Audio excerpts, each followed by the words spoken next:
Hello नमस्कार विद्यार्थी मित्रों केम छो मजामा ओके विद्यार्थी मित्रों आज આપણે વાત કરવાની છે માનવ શ્વસન તંત્ર ઇંગ્લિશ માં કહેવાય હ્યુમન રેસ્પિરેટરી સિસ્ટમ બરાબર છે એટલે માનવ શ્વસન તંત્ર વિદ્યાર્થી મિત્રો માનવ શ્વસન તંત્ર છે બે ભાગોનું બનેલું છે બે ભાગમાં વહેંચાયેલું છે માનવ શ્વસન તંત્ર છે એ બે ભાગનું બનેલું બે ભાગનું બનેલું કેટલા ભાગનું બનેલું છે તો કે બે ભાગનું બનેલું છે બરાબર પહેલો ભાગ છે એ છે શ્વસન માર્ગ શું શ્વસન માર્ગ અથવા એને બીજું કહેવાય સંવહન માર્ગ સંવહન માર્ગ બીજો ભાગ છે એને કહેવાય શ્વસન સપાટી શું કહેવાય શ્વસન સપાટી તો એને કહેવાય શ્વસનાંગ વિદ્યાર્થી મિત્રો આપણે આગળના લેક્ચર ની અંદર શ્વસન સપાટીની વાત થઈ હતી શેની વાત થઈ હતી શ્વસન સપાટીની વાત આપણે આગળના લેક્ચરમાં થઈ હતી ડાયરેક્ટ અથવા ઇનડાયરેક્ટ આપણે ઘણામાં જોતા હતા કે ડાયરેક્ટ શરીરની સપાટી દ્વારા શ્વસન કરે બરાબર છે તો મનુષ્ય જેવા હોય તો એમાં પેલા શ્વસન માર્ગ હોય બરાબર છે અને પછી શ્વસન સપાટી જે આપણા ફેફસા આપણે હતા ઈ તો જે ડાયરેક્ટ શરીરની સપાટી વાતાવરણના સંપર્કમાં હશે એટલે કે શરીરની સપાટી દ્વારા જે શ્વસન કરતા હશે એને આ માર્ગની કોઈ જરૂર નથી બરાબર એની પાસે ડાયરેક્ટ શ્વસન સપાટીથી પોતાનું શ્વસનાંગ છે તો આપણે ભાઈ માર્ગની જરૂર છે બરાબર ફેફસા સુધીનો જે માર્ગ છે એને આપણે કહીશું શ્વસન માર્ગ બરાબર અને ફેફસા છે આપણી શ્વસન સપાટી અથવા શ્વસન અંગ છે ઓકે તો આ બે ભાગનું છે એ શ્વસન તંત્ર આપણને બનેલું જોવા મળશે હવે વિદ્યાર્થી મિત્રો એમાં આપણે હવે વાત કરીએ શ્વસન માર્ગની છે એ આપણે ધીરે ધીરે હવે વાત કરીએ છીએ બરાબર છે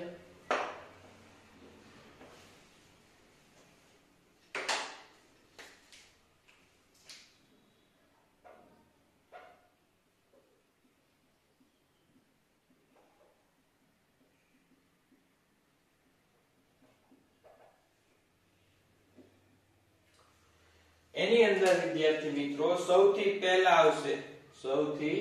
પહેલા આવશે તમારે નાક શું આવશે નાક શેની અંદર શ્વસન માર્ગની અંદર બરાબર છે હવે નાકની અંદર તમારે પહેલા આવશે બાહ્ય નાસિકા છિદ્ર શું આવશે બાહ્ય નાસિકા છિદ્ર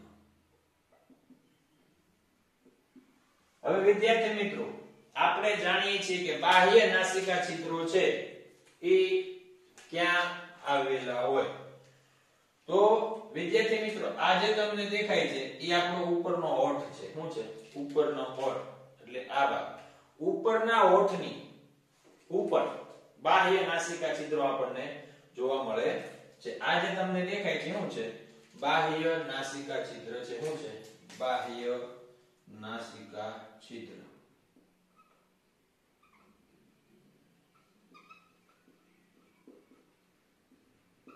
તો ક્યાં આવેલા હોય તમને ખ્યાલ આવી ગયો કે બાહ્ય નાસિકા છિદ્ર છે એ ઉપરના હોઠની ઉપર આવેલા હોય બરાબર એટલે કે ઉપરી હોઠની ઉપર છે એ આપણને અહીંયા જે બે બાહ્ય નાસિકા છિદ્ર છે એ જોવા મળે છે બરાબર ક્યાં આવેલા બાહ્ય નાસિકા છિદ્રો તો કે ઉપરી હોઠની ઉપર છે એ બાહ્ય નાસિકા છિદ્ર છે એ આવેલા હોય છે મિત્રો બાહ્ય નાસિકા છિદ્ર શું કરશે તો કે હવાનો પ્રવેશ દ્વાર છે હવા છે ઈ આ જે છિદ્રો દ્વારા છે ઈ અંદર પ્રવેશ કરે છે કયા છિદ્રો તો કે બાહ્ય નાસિકા છિદ્ર દ્વારા છે એ હવા પ્રવેશ કરે છે. તો નાકની અંદર આપણે પહેલા શું જોયું તો કે બાહ્ય નાસિકા છિદ્ર છે એ બાહ્ય નાસિકા છિદ્ર આપણે જોઈએ. બરાબર.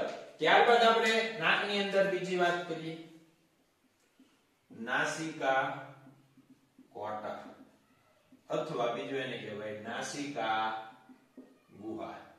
શું કહેવાય? નાસિકા કોટર અથવા નાસિકા ગુહાની આપણે વાત કરવાની છે. બરાબર છે. તો વિદ્યાર્થી મિત્રો, હવે આ જે નાસિકા છિદ્ર છે એની પછી જે અંદરનો ભાગ છે, અંદરની જે વિસ્તાર છે એને નાસિકા ગુહા કહેવાય. તો નાસિકા ગુહા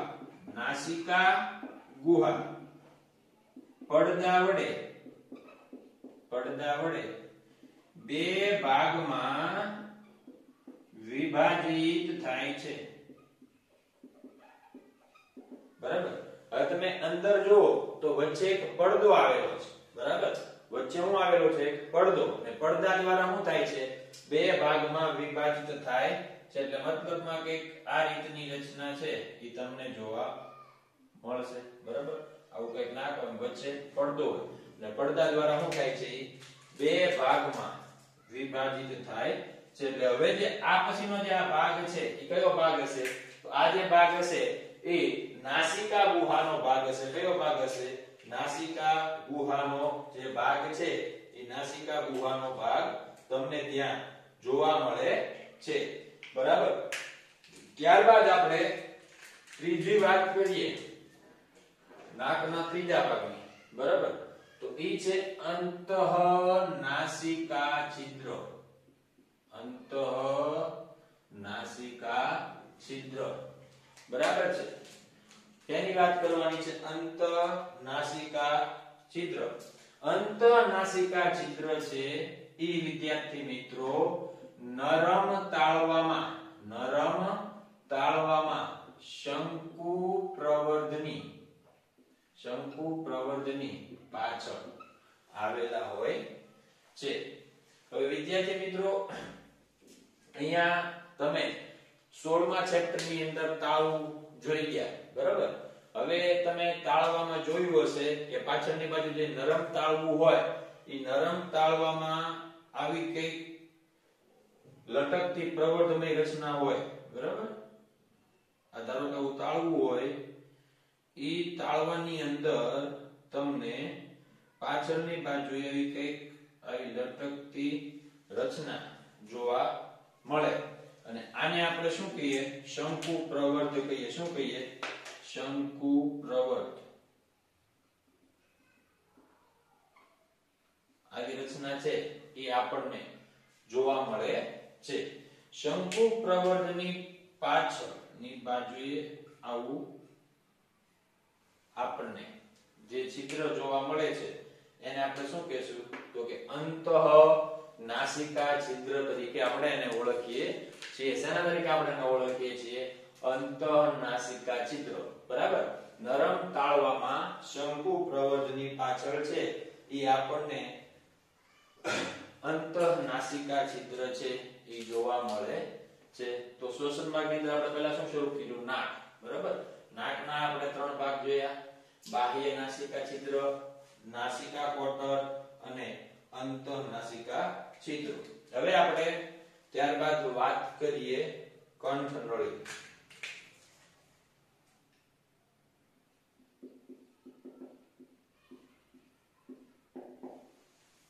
બરાબર.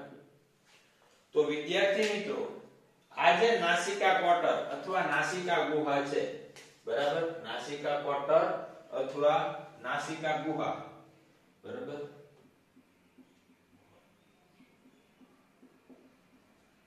ઈ નાસિકા કોટર કે નાસિકા ગુહા ક્યાં ખુલે છે? કંઠનળીમાં ખુલે છે. બરાબર. નાસિકા ગુહા અથવા નાસિકા કોટર એ કંઠનળીમાં ખુલે છે. કઈ કંઠનળી?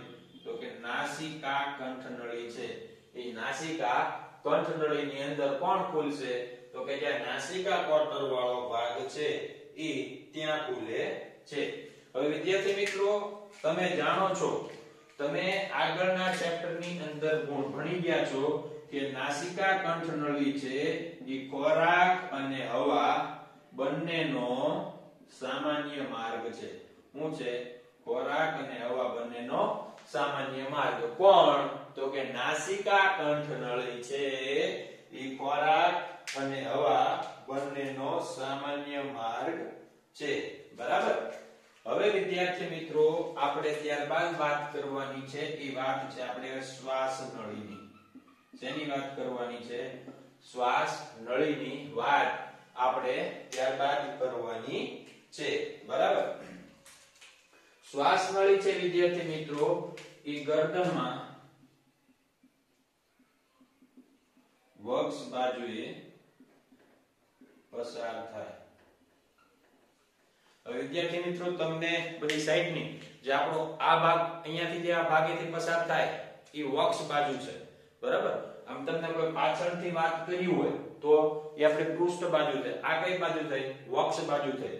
તો ગરદનમાં, બરાબર, શેમાં? ગરદનમાં, એટલે ગરદનની અંદર વક્ષ બાજુએથી છે એ શ્વાસ નળી પસાર થશે. આપણે ગળાની અંદર મિત્રો છે ને જે 3 નળીઓ હોય,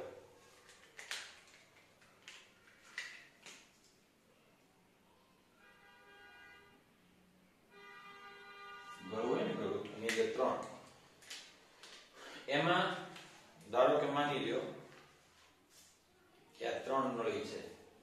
આ 3 નળી છે ને, 3 નળી, એમાં જે પહેલી નળી હોય ને એ શ્વાસ નળી હોય. બરાબર. પહેલા શ્વાસ નળી હોય, પછી અન્ન નળી હોય અને પાછળ શું હોય? કરોડરજ્જુ. બરાબર. શ્વાસ નળી હોય, અન્ન નળી હોય, પછી કરોડરજ્જુ હોય. આવી 3 નળીઓ ગળામાંથી પસાર થાય. એમાંથી જે આવે પહેલી જે આ છે, બરાબર, આ જે પહેલી છે, આ કઈ છે? તો કે શ્વાસ નળી છે. કઈ નળી છે? શ્વાસ નળી છે. બરાબર. કઈ નળી છે?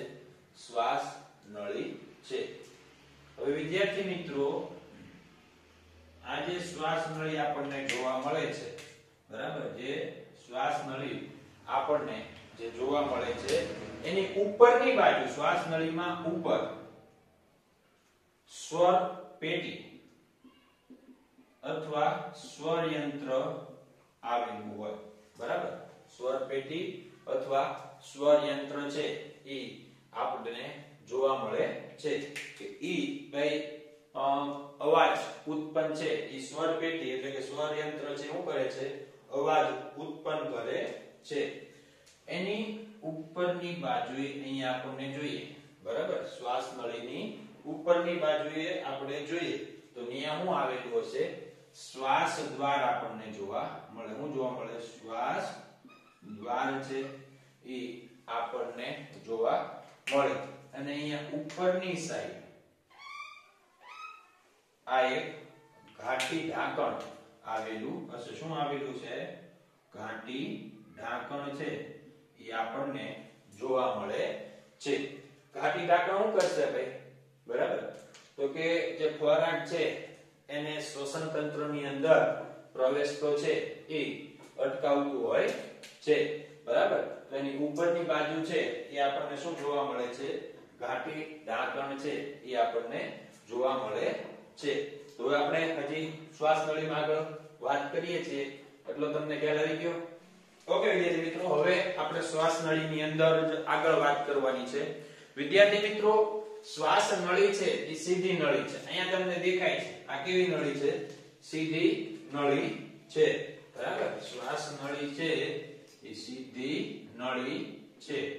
બરાબર. શ્વાસ નળી સીધી નળી છે.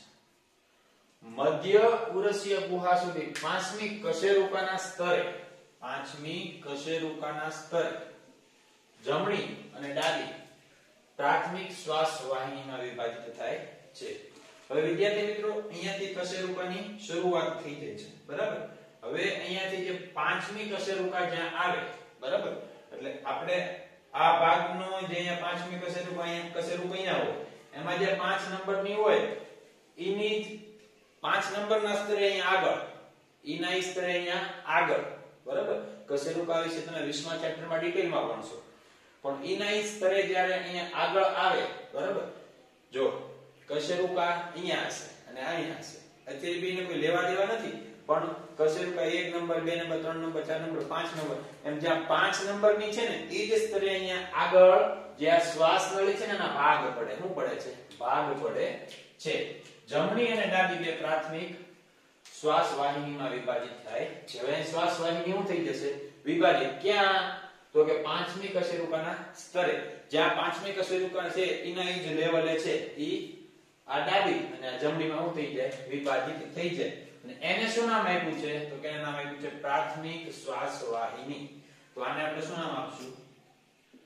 પ્રાથમિક શ્વાસ વાહિની એવું નામ આને આપણે અપાય. બરાબર? તો પ્રાથમિક શ્વાસ વાહિનીમાં વિભાજિત થાય છે. તો વિદ્યાર્થી મિત્રો પ્રાથમિક શ્વાસ વાહિની છે આગળ જતા દ્વિતીય શ્વાસ વાહિની. હવે એમાંથી પણ આગળ આવી શાખાઓ પડે છે. આ શું છે? દ્વિતીય શ્વાસ વાહિની. હવે વિદ્યાર્થી મિત્રો આ આકૃતિની અંદર આપણે આગળ જઈએ એટલે અંદર દર્શાવવું અઘરું છે એટલે આ ભાગ આપણે નીચે દોર્યો છે. બરાબર? એમને જો આ જે શ્વાસ નળી, બરાબર, આ પ્રાથમિક શ્વાસ વાહિની, બરાબર, આ દ્વિતીય શ્વાસ વાહિની, બરાબર. હવે વિદ્યાર્થી મિત્રો દ્વિતીય શ્વાસ વાહિની શેમાં વિભાજિત થાય છે? દ્વિતીય એક જ મિનિટ વિદ્યાર્થી મિત્રો મિસ્ટેક થઈ ગઈ છે. આને આપણે કહેશું પ્રાથમિક. જો આ એક અને આ બે શાખા, આ શ્વાસ નળી, આ પ્રાથમિક શ્વાસ વાહિની, બરાબર. હવે આ જે થઈ આ ઈ કઈ થઈ? દ્વિતીય શ્વાસ વાહિની. અને હવે જે આ જે થાય છે તૃતીય શ્વાસ વાહિની થાય. બરાબર? તો દ્વિતીય છે શેમાં વિભાજિત થાય? તૃતીય શ્વાસ વાહિનીમાં વિભાજિત થાય. બરાબર? તૃતીય શ્વાસ વાહિની ઈ શેમાં વિભાજિત થાય છે?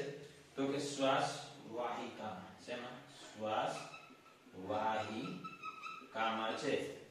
બરાબર? એ વિભાજિત થાય છે. અને શ્વાસ વાહિકા છે ઈ છેલ્લે અંત શ્વાસ વાહિકા. શ્વાસ વાહિકાની જે છેલ્લે આ જેમ આગળ જઈને અહીંયા ભલે આપણે આમ દર્શાવ્યું, જેમ આગળ જેમ નલિકાઓ કઈ થતી જાય સૂક્ષ્મ નાની થતી જાય છે. અને છેલ્લે છે આ સૂક્ષ્મ અંતમાં અંત્ય શ્વાસ વાહિકા. હવે જે આજે તમને બધી દેખાય છે એ કઈ છે? અંત્ય શ્વાસ વાહિકા છે. શું છે? અંત્ય શ્વાસ વાહિકા. બરાબર? અને ત્યાં છે એ એક આવી ફુગ્ગા જેવી રચના તમને અંત્ય શ્વાસ વાહિકાના છેડે જોવા મળશે, જેને આપણે કહેશું વાયુ કોષ્ઠો. શું કહેશું? વાયુ કોષ્ઠો તરીકે છે ઈ આપણે એને ઓળખીએ છીએ. આખું છે ને મિત્રો શ્વાસ વાહિનીનું જે વૃક્ષ છે એ કહેવાય. બરાબર?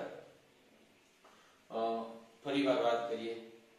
પહેલા તો સીધી નળી છે, ક્યાંથી વિભાજિત થઈ શ્વાસ નળી? તો કે પાંચમી કશેરુકાના સ્તરે જમણી અને ડાબી બે ભાગમાં વિભાજિત થઈ.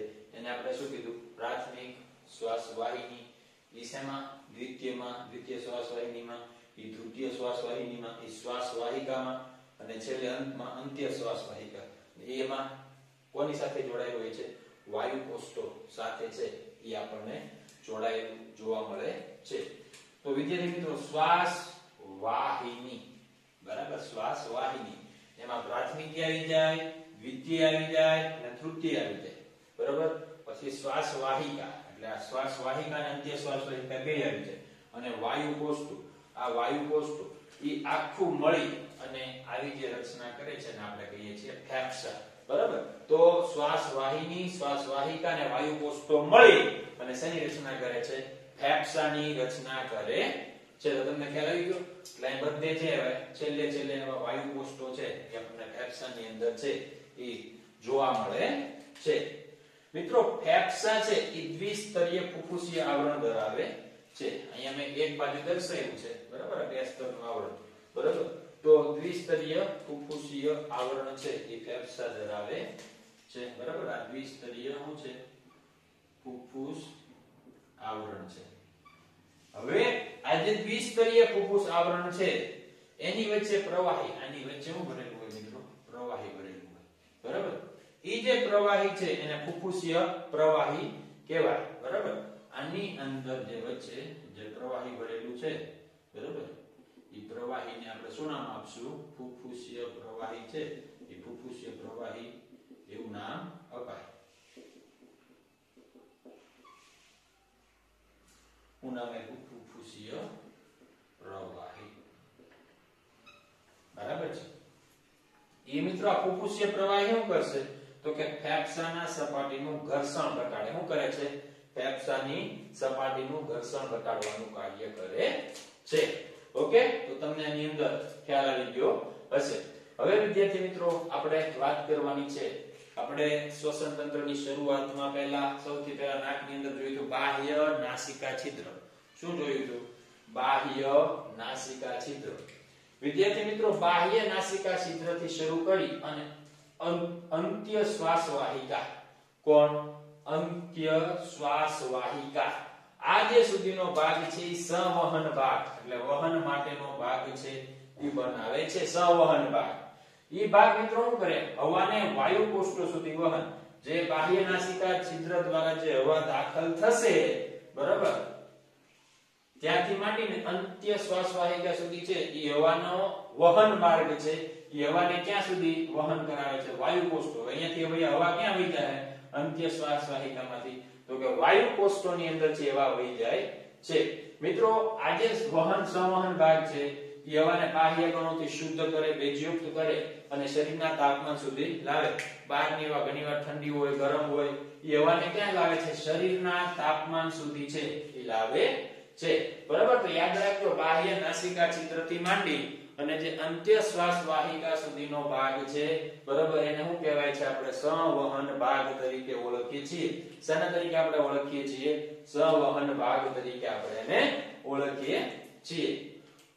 હવે વિદ્યાર્થી મિત્રો વાયુ કોષો અને તેની નલિકા. શું? વાયુ કોષો અને તેની નલિકા વાયુ વિનિમય ભાગ બનાવે છે. શું બનાવે છે? વાયુ વિનિમય ભાગ બનાવે છે. વાયુ કોષો છે અને એની નલિકા છે. એ શું કરશે મિત્રો? વાયુ વિનિમય એટલે વાયુનું આપલે ઓક્સિજન અને કાર્બન ડાયોક્સાઇડ. હવે અંદર જે આપણે ઓક્સિજન લઈએ, બરાબર, એ ઓક્સિજન રુધિરમાં નાખશે, કાર્બન ડાયોક્સાઇડ બહાર કાઢશે. એટલે હવા, જો રુધિર અને વાતાવરણ વચ્ચે, બરાબર, ઓક્સિજન હવે વાયુ કોષોમાંથી ક્યાં છે? રુધિરમાં. એની અંદર રુધિર વાહિની આવેલી હોય. એટલે વાયુ કોષોમાંથી ક્યાં છે? રુધિરમાં છે. બરાબર? હવે રુધિર અને વાતાવરણીય હવા વચ્ચે કોની વચ્ચે? રુધિર અને વાતાવરણીય હવા. રુધિર અને વાતાવરણીય હવા છે એની વચ્ચે ઓક્સિજન અને કાર્બન ડાયોક્સાઇડના પ્રસરણનું સ્થાન છે એ વાયુ કોષો છે. કોણ છે? વાયુ કોષો છે. તો વાયુ કોષો અને તેની નલિકા એનો ભાગ છે? વાયુ વિનિમયનો ભાગ છે. તો વિદ્યાર્થી મિત્રો તમને આની અંદર ખ્યાલ આવી ગયો હશે. શ્વાસ નળી સીધી નળી છે, વિભાજિત થાય છે ડાબી અને જમણા ભાગમાં. એને પ્રાથમિક શ્વાસ વાહિની કહેવાય. પ્રાથમિક શ્વાસ વાહિની વિભાજિત થઈને દ્વિતીય શ્વાસ વાહિની બને. એ વિભાજિત થઈને તૃતીય શ્વાસ વાહિની બને. એમાંથી શ્વાસ વાહિકા અને છેલ્લે અંત્ય શ્વાસ વાહિકા. એ શેમાં? વાયુ કોષોની અંદર ખુલે છે. એટલે શ્વાસ વાહિની, શ્વાસ વાહિકા અને વાયુ કોષો મળીને શેની રચના કરે છે? ફેફસાની. ફેફસાની ફરતે જે દ્વિસ્તરીય ફુફ્ફુસી આવરણ જોવા મળે છે એને ફુફ્ફુસ આવરણ કહેવાય છે. બરોબર? એની અંદર જે પ્રવાહી એને ફુફ્ફુસીય પ્રવાહી કહેવાય છે. એ પ્રવાહી શું કરે છે? ફેફસાની સપાટીનું ઘર્ષણ છે એ ઘટાડે છે. તો વિદ્યાર્થી મિત્રો તમને આજના લેક્ચરની અંદર ખ્યાલ આવી ગયો હશે. તો ફરીવાર આપણે પાછા મળીએ છીએ નેક્સ્ટ લેક્ચરની અંદર. Okay, thank you.